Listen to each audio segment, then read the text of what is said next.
And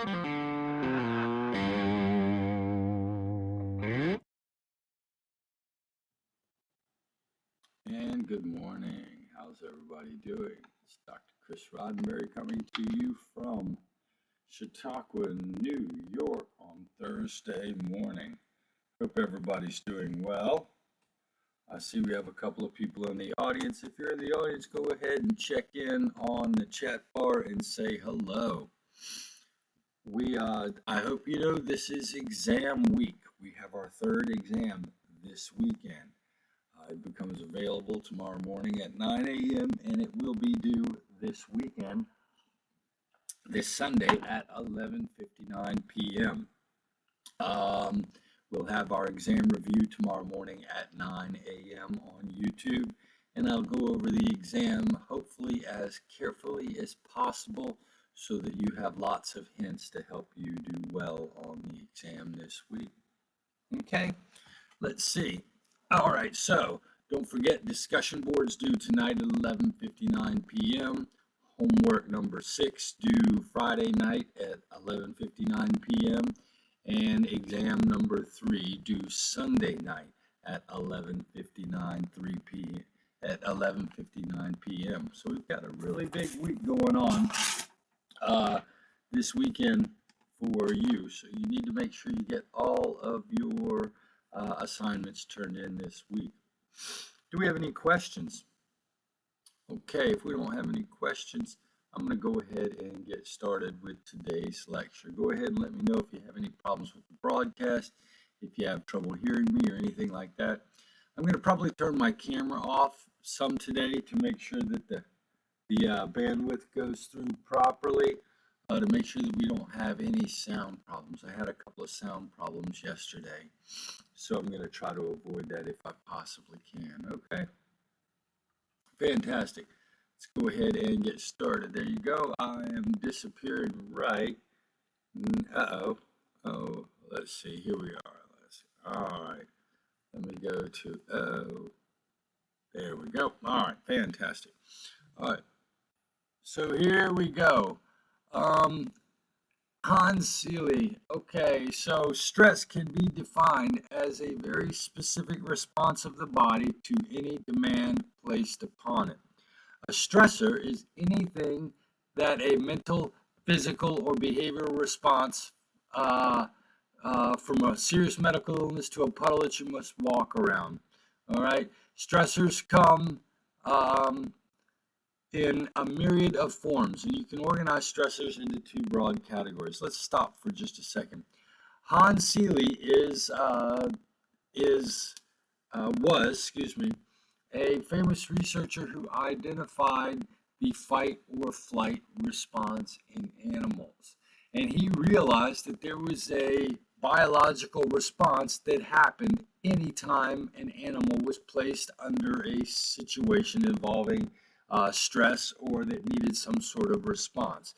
And so he suggested that we use that as a definition for what stress is. Now, a stressor is anything that requires a physical or behavioral response. And stressors can go from something as simple as a puddle of water that causes you to have to change your direction when you're walking down the street. That, in a sense, can be thought of as a stressor. And it can go all the way up to you trying to deal with the bills related to a significant physical illness. So a stressor can be anything in the world that requires you to respond. And any of these things that you have to respond to are going to cause some sort of emotional response in you. And that emotional response can be thought of as stress. Let's think of stress in two big, broad forms. There are those major life stressors that all of us have to go through. These things don't happen a lot, but they're usually very, very intense. So maybe if you get kicked out of your house, if you lose a job, if you experience the death of a loved one. Actually, even these things can be positive too. The birth of a new child. These are major life stressors. All right. Now, the neat thing, the interesting thing about major life stressors is not only are they some negative, but they can also sometimes be positive. So, like I said, having a child is a wonderful event, but it is incredibly stressful. Having a new baby, it's wonderful, but there's all kinds of work that goes along with it. Getting married, fabulous event. If you've ever planned a wedding, though, you'll know it's incredibly stressful trying to put one together. You can even talk about these major life stressors as eustress or distress. All right. And so major life stressors can fall into both categories. Good morning, Lewis. We're just sitting here talking a little bit about stress today. And then you can talk about the other kinds of stressors that most of us modern humans experience, which my audio is a little messed up today. Dadgummit. Okay. How badly? What's the problem that you're hearing right now?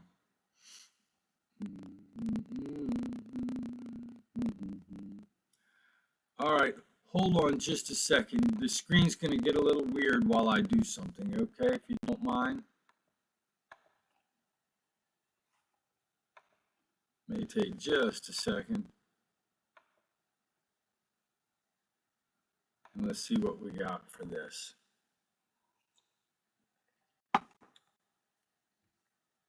Hold on just a minute.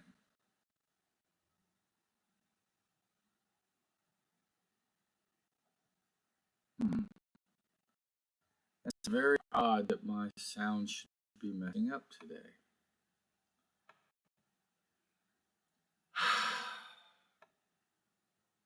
Good morning, Medina. It sounds robotic, you say.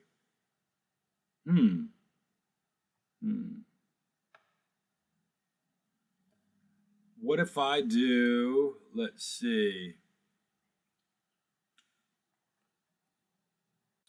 Does it sound any better now? Does it sound any better now? Are you still getting the same robotic sound? Good morning. Now it sounds better. Okay. I think I see the problem. Okay. Fantastic. Well, then I'll try to go with this. Let me know if the sound gets bad again, okay? So, much better. Okay. So, the deal is, what we're going to talk about today is how you can avoid stress, or how you can combat stress. A lot of people in the world seem to think that stress equals a stress response, okay? So stressors, like I suggested, is anything that happens that requires a response, a test, a puddle, a death in the family. Any of these things can be thought of as stressors because they require some sort of response. Now, what I'm going to tell you today is the negative health effects and the lack of well-being that occurs with stress can be avoided if you learn how to cope with these stressful events. And so we're going to talk about mediating factors or qualities of human beings that protect them from stress. So let's go ahead. Now, what Hans Seeley realized was that anytime human beings are faced with something that surprises them, scares them, makes them happy or really excited, it kicks off a certain part of your nervous system. Now, if you remember in chapter 2, we talked about organizing the nervous system, and I suggested we should think about it in terms of a bunch of nerves that go to your body parts, your somatic nervous system that you move around. And I said then there's a set of nerves that go to your autonomic nervous system that control your organs. Okay, so these nerves that connect your brain to your internal organ are called the autonomic nervous system. All right, and this is a division of your peripheral nervous system that innervates your smooth muscles and your glands. It controls your heart rate, your breathing, your pupil dilation, your digestion, your sexual arousal. It makes your pancreas work. It makes your your prostate or your ovaries work. And so you have all of these nerves that go to your inner organs. Now, these organs are typically not under your control. They're actually controlled by your brain below the level of consciousness. Now, we have two sort of sets of nerves in this system. One set of nerves, called the sympathetic nervous system, is responsible for activating these organs in a pattern to prepare you for stressful events. And these nerves are called the sympathetic nervous response, or the sympathetic nervous system. All right. Now, so you have these nerves that come from your brain that connect to your organs, and their job is to activate your organs in a certain pattern whenever something causes you to be afraid, that will allow you to respond to that threat in your environment. This is called the sympathetic nervous response. And the sympathetic nervous response is your body's automatic response to an environmental stressor. It was designed to provide you with an adaptive response when encountering threats in the environment. It's triggered by this amygdala. Remember, we talked about the amygdala as your emotional control center. So anything that activates your amygdala is most likely going to activate your sympathetic nervous response. So the amygdala connects with our hypothalamus and our pituitary. All right, and whenever you receive something that causes your amygdala to light up, it contacts your hypothalamus and your pituitary. It connects with your hypothalamus and pituitary and causes them to release adrenaline and cortisol. Okay? Now, this adrenaline and cortisol is helpful for your body in times of threat for two reasons. Cortisol increases your blood pressure, and it increases the amount of blood sugar, the sugar in your blood, which gives you energy for fighting. And the adrenaline that is released by your adrenal glands prepares your muscles for violent action. So the amygdala is activated. It sends a message to the hypothalamus and pituitary axis, which then send out messages across the body and cause the release of cortisol and adrenaline into your blood. All right.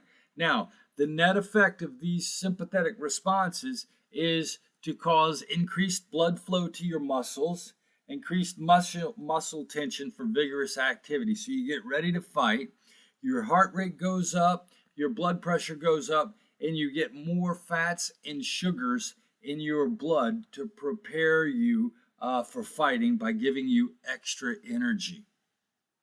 And also, this response is going to cause blood clotting to speed up to protect you in case of energy. And so what happens is you've got this system of nerves in your body that respond to threats, and they cause these bodily changes that prepare you for a scary event. Now, the neat thing is you have a set of nerves that go to the same organs that do the exact opposite response when the threat goes away. This is called the parasympathetic nervous system. So in a sense, human beings have this trigger system led by the amygdala that activates you in times of threat and turns itself off whenever the threats go away. And we have this system to help us utilize the resources of our body most effectively and to protect our body from damage while giving us the ability to fight when it's necessary. Now, here's the deal. This system is built to respond to stress. You can think of a threat in your environment, a bear chasing you, somebody trying to kill you. You can think of those as stressors. All right? And your body's response, your job is to respond to these stressors, and that physiological response you experience is called stress. Good morning, Gustavo. All right, now, you can think of that. Think of animals as being faced with short-time stressors that they have to deal with. Now, here's the problem with modern life. Stress never goes away. The threats that we feel sometimes stay in our body for days. Here's the problem. Stress, our body's stress response, this fight or flight response that's activated by the autonomic nervous system, was built to work in short bursts of time. So it was built for short term responding. Your autonomic nervous system causes physiological changes in you that are very good in the short term, but are not good for the human body in the long term. What Hans Seeley, the guy who coined this fight or flight response term, this guy who really was the first to work with stress, realized that in modern life, stressors don't go away. And that puts an extra amount of pressure on the stress response system. And what he did was he looked at people and he came up with this, he came up with the realization that the link between he came up with a realization of the link between stress and medical illness. You've probably always heard that stress can kill, stress can make you sick. It actually can. And what happens is stress taxes your ability to fight. It taxes the system that provides your ability to fight off diseases and other invaders of your body. So you have an immune system whose job is to prevent you from getting sick whenever you are exposed to bacteria or viruses. You have this immune system, and it keeps you from getting sick. What happens with long-term stress is long-term stress activates this immune functioning and tires it out so that it quits working well, which then makes you more susceptible to illnesses. And so what he realized was that stress kind of works this way. Whenever something threatens us, our body goes into what he called the alarm stage.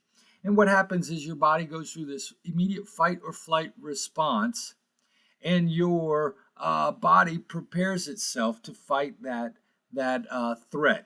Now, what happens in the short term is your immune functioning drops briefly, and this drop in immune functioning that prevents you from clotting and swelling. An immune response is usually swelling, right?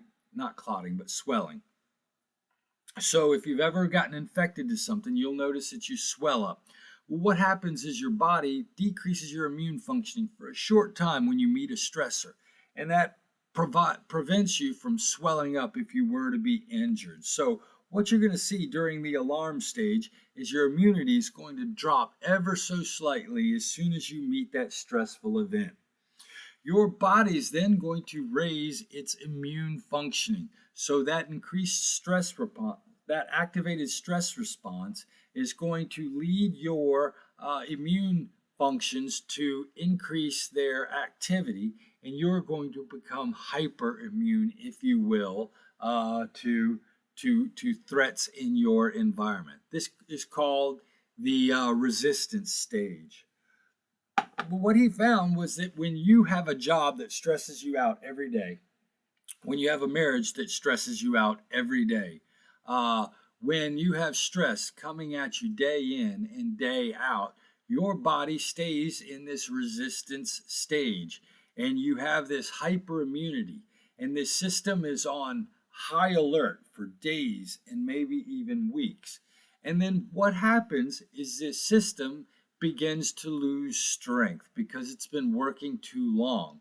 And what happens is your immunity actually drops down below normal, and you actually lose your immune functioning, and you do not have the resources to fight the normal invaders that don't get you sick. So typically bacteria and viruses that collect around you don't make you sick because your immune system kills them off. But if your immune system works overtime for too long, and your immune functioning starts to tire out, the things that didn't make you sick before will now make you sick. So, and he called this the exhaustion stage. So, Stress is a physiological response experienced by your body that mobilizes you for action to fight off threats in your environment. It's activated by your amygdala that then sends messages to your hypothalamus and pituitary gland that cause this cascade of hormones in your body. All right, two of these hormones that we talked about are epinephrine and cortisol. Okay, now these two chemicals course throughout your body and prepare you to fight or fight this threat. Now, along with these hormone changes, your immunity is heightened in an effort to protect you from any bacteria or viruses or other things that might make you sick. Now, but if these stressors don't go away, these chemicals, these hormones remain floating in your body. Your body keeps producing these hormones, and your immune functioning is heightened. Now, the presence of these hormones, which are good in the short term, are bad in the long term for you, and the loss of immune functioning is bad in the long term for you. So, long term stress puts stress on this activated system that is designed to protect your body from threats. Now, brief periods of stress result in increased levels of white blood cells and elevated immunity. However, chronic stress leads to the exhaustion of this system and the decreased white cell blood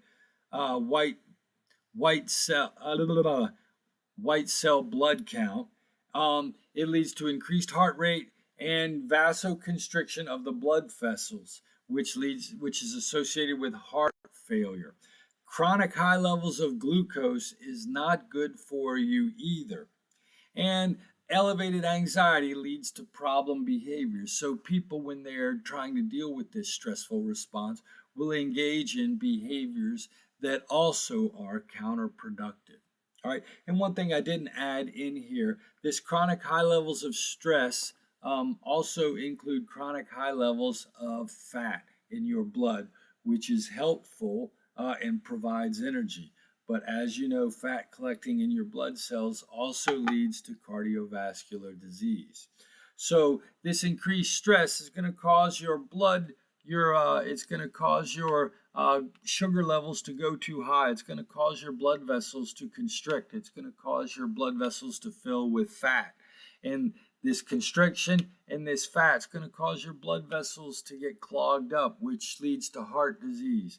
This extra glucose levels could lead to diabetes. Okay, and the decreased white blood cell count makes you more susceptible to environmental threats. And so, the more that we have more often we have this physiological experience, the more likely we are to get sick. Now, your book talks about some different research studies related to stress. If you look right over here, what you're going to notice right underneath me is the life change events scale. All right.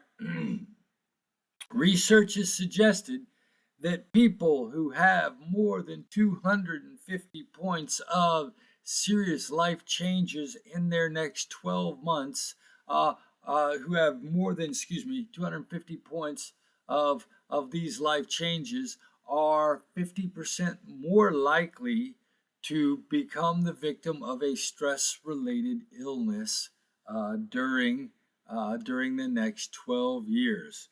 So if you have a lot of stressors going on in your life, and you can go down here, what they did was they assigned points to each of these based upon how important they were in predicting your likelihood of major significant illness. So the death of a close family friend or member, the death of a close friend, divorce between parents, all of these things are very impactful on your stress-related health response.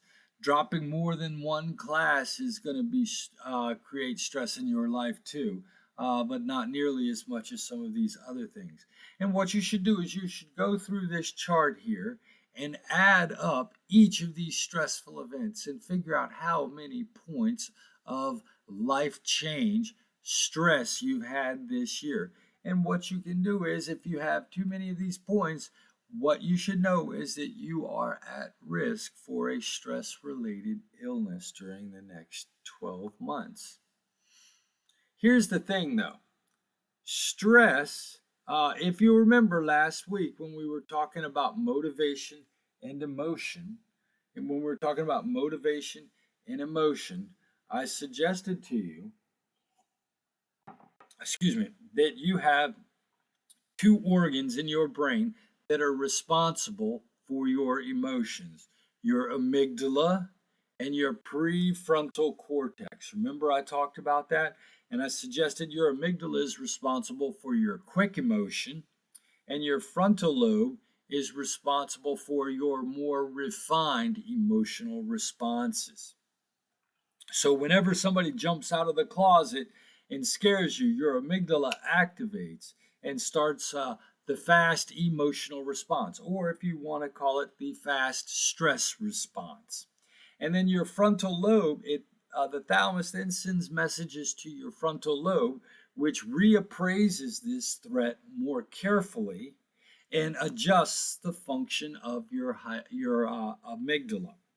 All right. So when you see a threat, when you perceive a threat, your body has a quick emotional response and a slower, more thoughtful emotional response.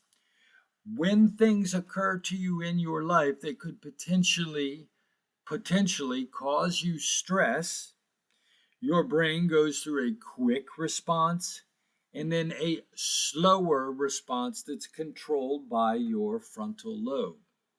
So what I want you to know is that your final stress response, just like your final emotion, can be controlled and adjusted by your frontal lobe. If you have ever been around your friends when they talk about stress, you will probably realize that some of your friends don't do as well at dealing with stress in their life as others. I don't know, some of you probably, maybe you have a partner that doesn't deal with stress as well as you do. Here's the deal. Your final experience of stress, that tightness in your chest, the unhappiness that comes with stress, is actually up to you. It doesn't depend upon the events that happen to you, but instead it depends on how you choose to respond to these events. So since stress is an emotional response to an environmental trigger, we can learn to use our frontal lobe to defuse these feelings of stress so that this physical response doesn't happen in our body. Okay? I don't know if that makes any sense. So the psychological experience of stress really involves two appraisals. The first appraisal is that we notice something in our environment that is threatening, right? So, as I told you at the beginning of class, we have our third exam this semester. Maybe you didn't know that we had a third exam. Maybe when you heard me say that, it was new information to you. Finding out that you had an exam this weekend, which is a potentially stressful event, would be the primary appraisal, your awareness that you have an exam. Now, after all of you hear about having this exam, some of you are going to decide that you can pass this exam, and some of you are positive that you can't pass this exam. So some of you think that you can handle this stressor, and others of you think that you can't handle this stressor. And so what this guy Lazarus suggested is that we really only experience the psychological experience of stress that causes the changes in the body if we perceive a threat in our environment and we also perceive ourselves as not having the resources to deal with this challenge. So who's going to be stressed out by this week's exam? Well, Lewis heard about the exam, but he's been studying and reading his chapter for the last couple of weeks. So he feels like he can control his outcome on this exam. So Lewis does the primary appraisal. I have an exam. His secondary which is a stressful event. His secondary appraisal is I have the resources to beat this stressful event. So he has minimum stress, if at all.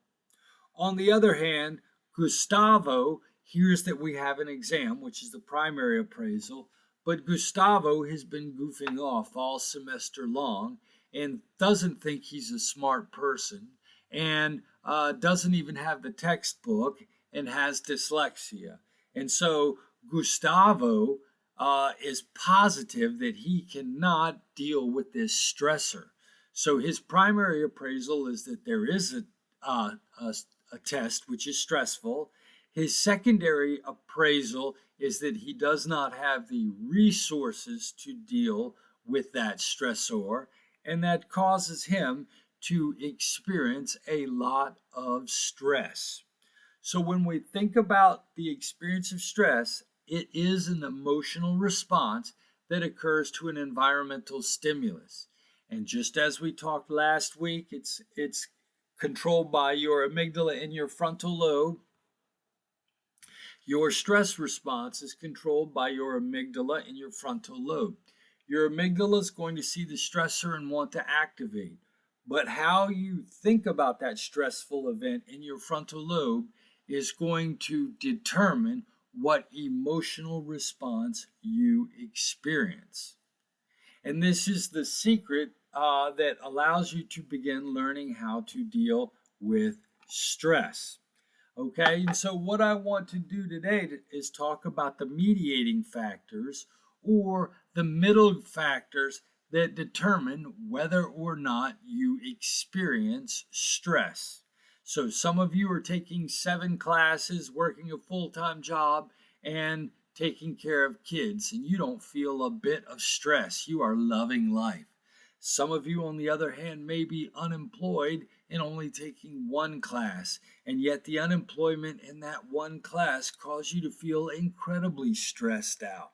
So stress is not so much an event or a thing in the environment as it is a personality style that causes you to deal with an event in a certain way. Okay? So what are some of the personality styles that are related to how people deal with stress? I don't know if you've ever heard of a type A personality before. A type A personality. Noticed by a medical doctor, a cardiologist named Rosenman in 1964. He had heart patients that would come in and he would treat these people, and he noticed that some of these patients would have recurrent heart troubles and come back, and other patients he would never see again. And he began to notice a personality difference in the patients who came back and the patients who didn't come back. The patients who tended to come back always came to the appointments early. They were antsy, angry, edgy, and he noticed that these people seemed to be more aroused and more excitable than the patients who didn't have return heart troubles. And he came up with this concept of the type A personality and developed a personality scale to measure these qualities. And he found that type A people seem to be impatient, competitive, and kind of aggressive. And what he found was that people with this triad of personality styles, tended to be more likely to have heart trouble. Now, later research has suggested that it's okay to be impatient and competitive, but the part of the type A personality that is a major risk factor for heart trouble is hostility. How many of you have a bad temper? Do you beep your horn in public? Are you the kind of person that flips people off and gets extremely angry? If you have a hostile, angry personality style, you are at an increased risk for stress-related heart trouble. Okay. Now, another researcher named Kabasa went in and did some industrial organizational research and looked at factors that produced that determined whether or not business executives would succeed or fail in their environments. And he found that people with the personality style that included commitment, a belief in what they were doing, okay, people who tended to see these new events as challenges and not threats, and people who felt like they were in control of their behavior and their outcomes in their company tended to deal better with these stressful events. So, psychological hardiness, if you have a sense of commitment, if you really, really, really feel like what you're doing is important, if you feel like the things that you're doing are challenging and not threatening, and if you feel good about your ability to do things well at work, then and be successful, then you're going to experience less stress. Now, think about it. Have you ever been in a business or a job where you absolutely hate the job and think it's absolutely unimportant? It's the dumbest job I ever did. I hate this job. If you're like that, you have a low level of commitment to your job. Have any of you ever been in a situation where you're not allowed to do your job the right way? Maybe your boss has rules and procedures that are counterproductive, that you feel like don't help you do your job well. Do you feel like you have no control over how you do your job? So these kinds of qualities, feelings of commitment, positivity towards the challenges in your environment, and having a sense of control at work are going to prevent you from experiencing this thing we call burnout and the stress related to burnout. And a fellow named Seligman went and looked at people who dealt and tried to understand how people characterized the times in their life when they were successful and when they were not successful, to figure out which kinds of personality traits could help explain how people maintain positivity in the face of negative outcomes that occur in our life. And they found that people this guy Robert Seligman found that people differ in how they explain success and failure. He called it their explanatory style. And he found that what you could do is you could divide people into optimists and pessimists. And optimists deal with stress in a much more healthy way than do pessimists, and experience fewer negative health outcomes compared to pessimists. And here's the deal: when he found that his optimists, when good things happen to these people, they tended to say that things were permanent. They always were good like this. Optimists tend to say lots of good things happen to me across activities. So this is not the only good thing that happened to me, but good events are pervasive in my life.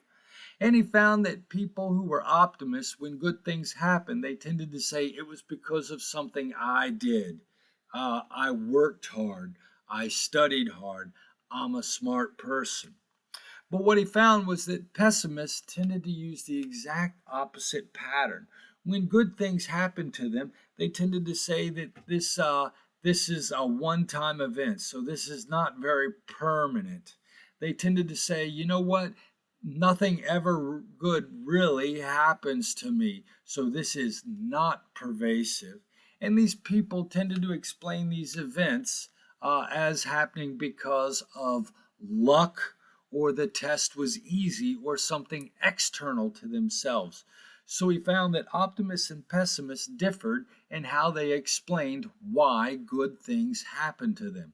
And he found that the optimists tended to say that these things happened all the time, and that they happened to lots of things in lots of situations, and it was a result of something I did. So they took power for their success, and the pessimists tended not to take control when good things happened to them.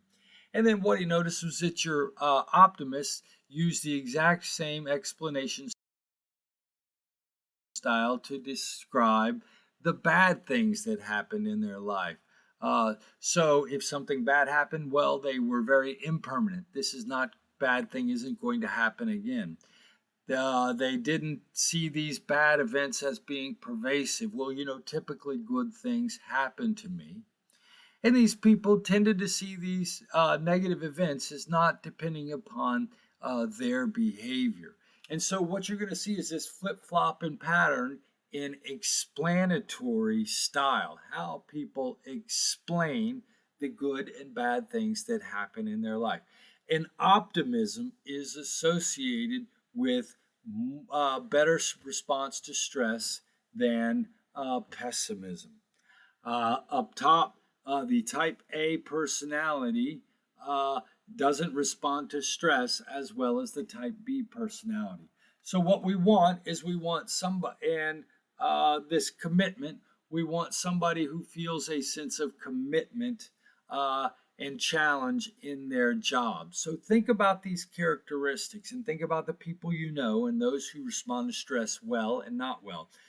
People who are likely to be over emotional and respond poorly to stressful events tend to be those with a bad temper, those who are hostile. It tends to be those people who don't feel a sense of commitment in the things that they are doing in their life.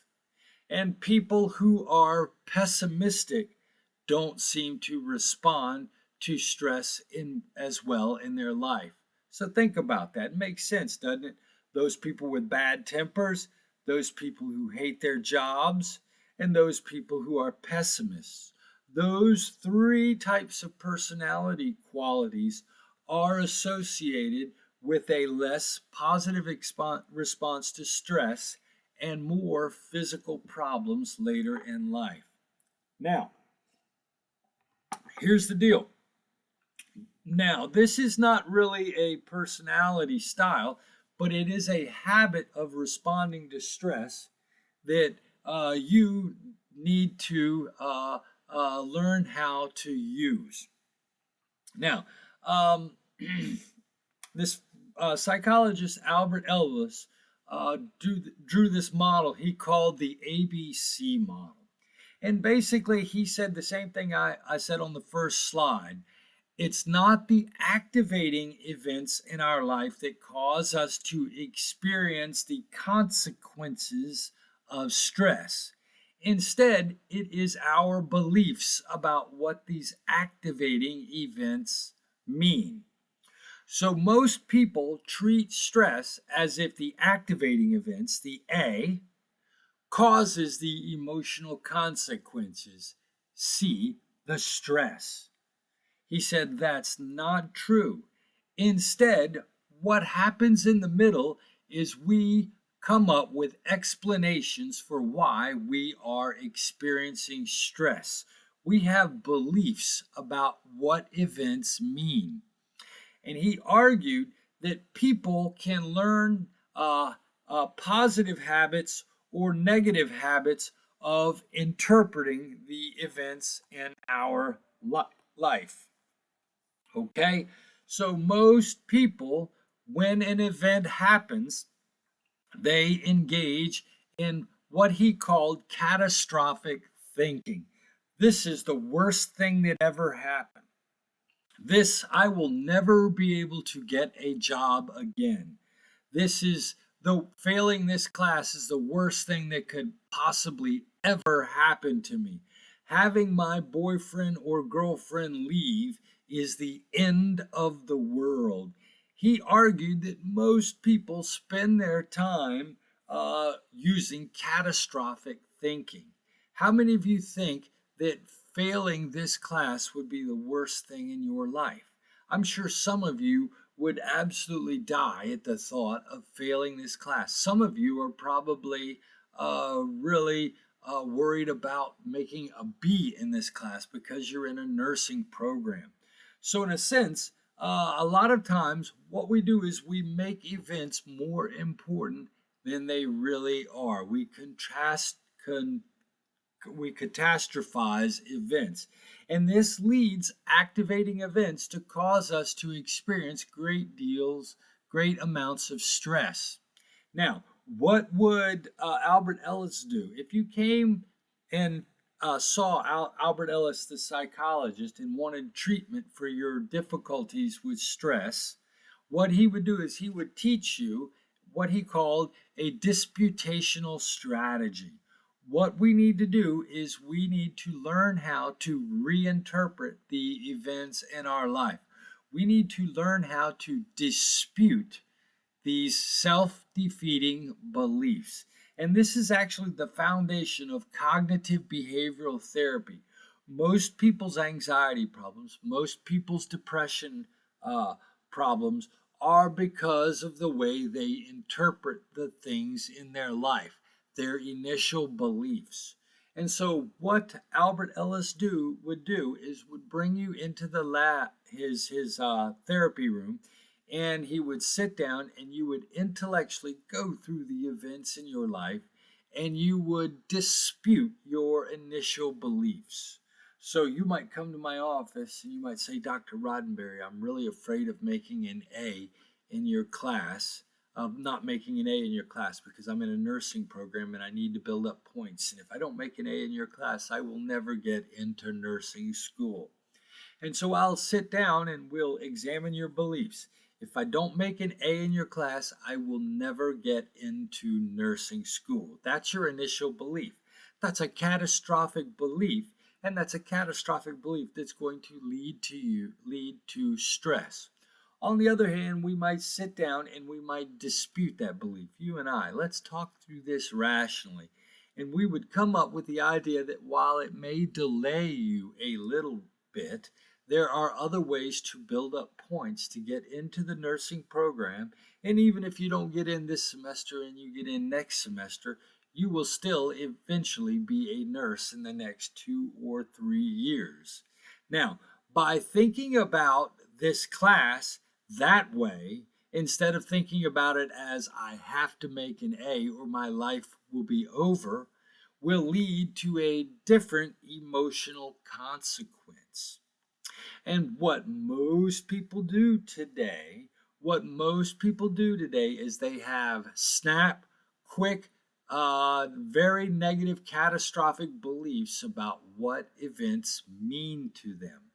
And these events cause people to experience the consequences of stress because their frontal lobe, remember, thinks something bad and then activates their amygdala and completes that emotional response. If you can train your brain to dispute these beliefs that make you stressful and practice more positive interpretations of events, it will lead you to experience less stress. Okay, now, so this is how we respond intellectually to the experience of stress. Like I said, a stressor is anything that causes your body to respond. You have a circuit controlled by your amygdala that causes physiological changes to happen in your body whenever you are faced with a stressful event. These physiological changes are very useful in the short term, but very dangerous in the long term.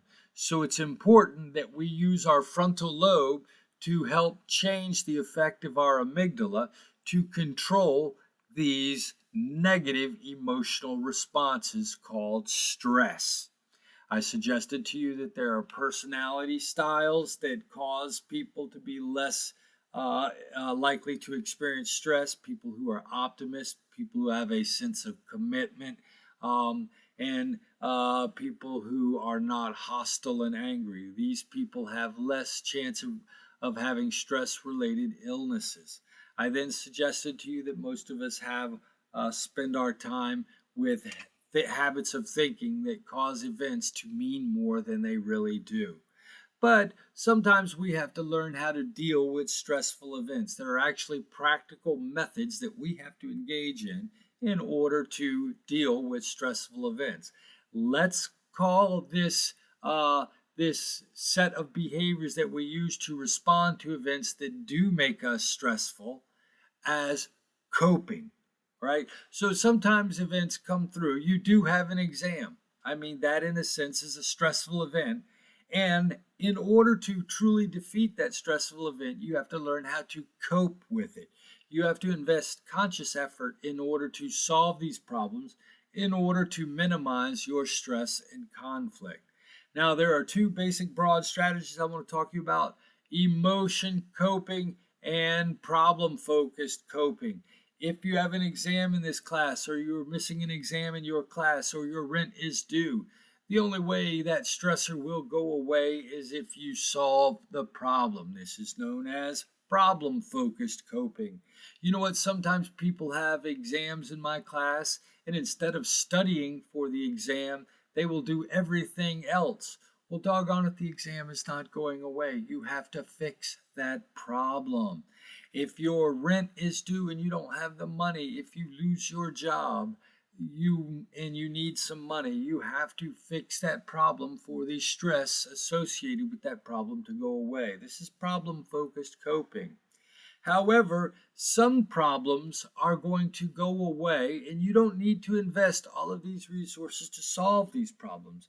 Sometimes it's better just to use whatever strategy you can to change your emotions. How many of you have to go to a party with your significant other to see people that you don't like? What if I have to go with my wife to visit my in-laws for Christmas? And let's say I hate my Uncle Larry. He's the most annoying guy in the entire world. And just when I see him, I get so angry that I want to punch him in the head. Well, what I can do is I can learn how to manage my emotions while I'm there. So instead of punching my buddy Larry, what I'm going to do is I'm just going to go to the party, but I'm going to do everything I can do to stay away from Larry. I'm not going to talk to him. In fact, I'm going to go in the other room and watch TV. I'm going to talk to somebody else that I like. I'm going to sit quietly and watch the backyard. What I'm going to do is I'm going to manage my emotions temporarily to avoid thinking about Larry, because you know what? After a couple of hours, we're going to get back in the car, and Larry is no longer going to be a problem for me. So, what you need to do in order to be a successful stress responder is you need to learn how to sometimes face that problem and beat that challenge and be a problem focused coper. But sometimes it's okay just to try to adjust your emotions while you're experiencing that stressful event. I've run out of time before I've run out of things to say. I hope that you've learned a little bit about the stress response today. I hope you've developed some insights on how you respond to stress, and I hope maybe you can learn how to deal more effectively with stress in the future. Don't forget your discussion board is due tonight. That's a stressor you have to deal with. That's a problem focused that you'll need a problem focused coping strategy for, because you have to do it in order to get the points and make yourself feel better. I have two other stressors this weekend. You have the exam that's due on Sunday and the homework that's due on Friday. Those events will cause you stress. In order to reduce that stress, again, you need to engage in problem focused coping and take care of both of those events. Now, I know the heat is probably stressful as well, and so you just need to find a way to manage your emotions and your stress related to the heat today. You can do that by going to the pool. That's a problem focused strategy. Or you can sit in your cool house and just think positive thoughts. All right, folks, you have a great day. Take care. It was good to see you as always. And I will be having a review session tomorrow morning at 9 a.m. If you're interested, please feel free to stop by and say hello. Take care and have a great day.